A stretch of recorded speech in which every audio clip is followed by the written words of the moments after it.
ಎಲ್ಲರಿಗೂ ನಮಸ್ಕಾರ. ನಾನು ಲಲಿತಾ. ಆಹಾರ ಶ್ರೀ ಚಾನಲ್ಗೆ ತಮಗೆಲ್ಲರನ್ನು ಸ್ವಾಗತಿಸ್ತಾ ಇದ್ದೀನಿ.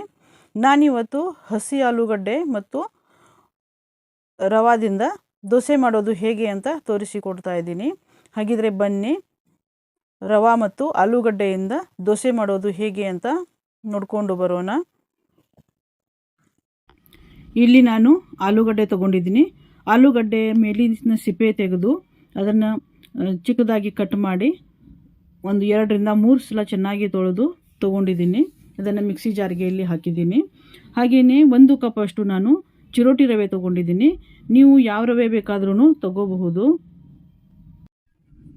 ಇಲ್ಲಿ ಗೋಧಿ ಹಿಟ್ಟು 2 ಟೇಬಲ್ ಸ್ಪೂನ್ ಅಷ್ಟು ಹಾಕಿದ್ದೀನಿ. 4 ಹಸಿಮೆಣಸಿನ್ಕಾಯಿ, 4 ಟೀ ಸ್ಪೂನ್ ಅಷ್ಟು ಕಾಯಿ ತುರಿ, ಅರ್ಧ ಟೀ ಸ್ಪೂನ್ ಅಷ್ಟು ಜೀರಿಗೆ, ಅರ್ಧ ಟೀ ಸ್ಪೂನ್ ಅಷ್ಟು ಉಪ್ಪು, ಹಾಗೆಯೇ 1 ಇಂಚಿನಷ್ಟು ನಾನು ಇಲ್ಲಿ ಹಸಿ ಶುಂಠಿ ತಗೊಂಡಿದ್ದೀನಿ. ಇದನ್ನು ಕಟ್ ಮಾಡಿ ಈ ರೀತಿ ಹಾಕ್ತಾ ಇದ್ದೀನಿ. ಇದಕ್ಕೀಗ ಮೊಸರು, ಅರ್ಧ ಕಪ್ ಅಷ್ಟು ಮೊಸರು ಹಾಕ್ತಾ ಇದ್ದೀನಿ. ಸಿಹಿ ಮೊಸರು ಇತ್ತಂದರೆ ನೀವು 1 ಕಪ್ ಅಷ್ಟು ಹಾಕಿ, ಹುಳಿ ಮೊಸರು ಇದ್ದರೆ ಅರ್ಧ ಕಪ್ ಅಷ್ಟು ಹಾಕಿ ಸಾಕು. ಇದಕ್ಕೆ ಸ್ವಲ್ಪ ನೀರು ಹಾಕಿ ಇದನ್ನು ಗ್ರೈಂಡ್ ಮಾಡ್ಕೊಂಬರೋಣ. ಸ್ವಲ್ಪನೇ ನೀರು ಹಾಕಿ ಮಿಕ್ಸಿ ಮಾಡ್ಕೊಂಡು ಬನ್ನಿ. ಒಮ್ಮೆಲೆ ಹೆಚ್ಚು ನೀರು ಹಾಕ್ಲಿಕ್ಕೆ ಹೋಗಬೇಡಿ.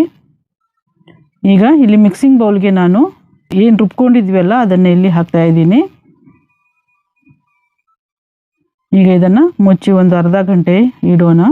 ನಿಮ್ಮ ಹತ್ರ ಟೈಮ್ ಇಲ್ಲ ಅಂದರೆ ಒಂದು 10 ನಿಮಿಷ ಬೇಕಾದರೂ ನೀವು ಇಡ್ಬೋದು. ಇದಕ್ಕೆ ಈಗ ನಾನೀಗ ಸೋಡಾ ಹಾಕ್ತಾ ಇದ್ದೀನಿ. ಅಡುಗೆ ಸೋಡಾ 1/4 ಟೀ ಸ್ಪೂನಷ್ಟು,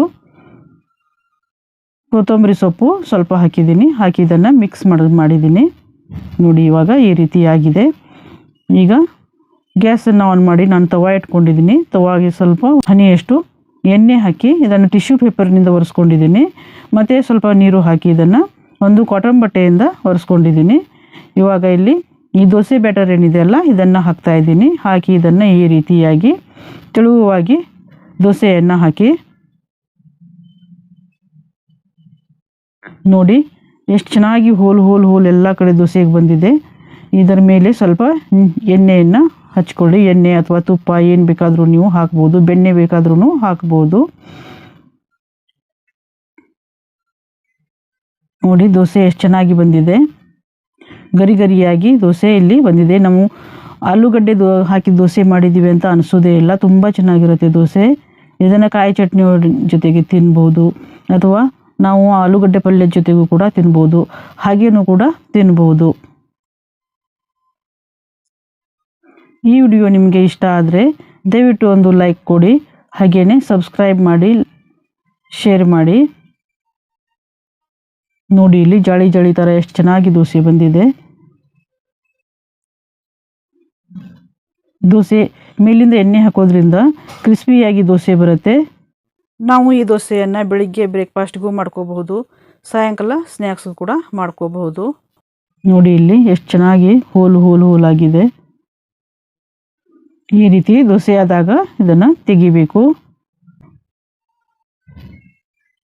ನೋಡಿ ದೋಸೆಯಲ್ಲಿ ಕಾಯಿ ಚಟ್ನಿ ಜೊತೆಗೆ ಅಥವಾ ಪಲ್ಯ ಜೊತೆಗೆ ತಿನ್ನಲಿಕ್ಕೆ ರೆಡಿಯಾಗಿದೆ. ನೀವು ಇಲ್ಲಿ ನೋಡ್ಬೋದು ದೋಸೆ ನೋಡಿ ಎಷ್ಟು ಗರಿಯಾಗಿದೆ. ಆಹಾರ ಶ್ರೀ ಚಾನಲ್ನ ವೀಕ್ಷಿಸಿದ ತಮಗೆಲ್ಲರಿಗೂ ನನ್ನ ಆತ್ಮೀಯ ಧನ್ಯವಾದಗಳು.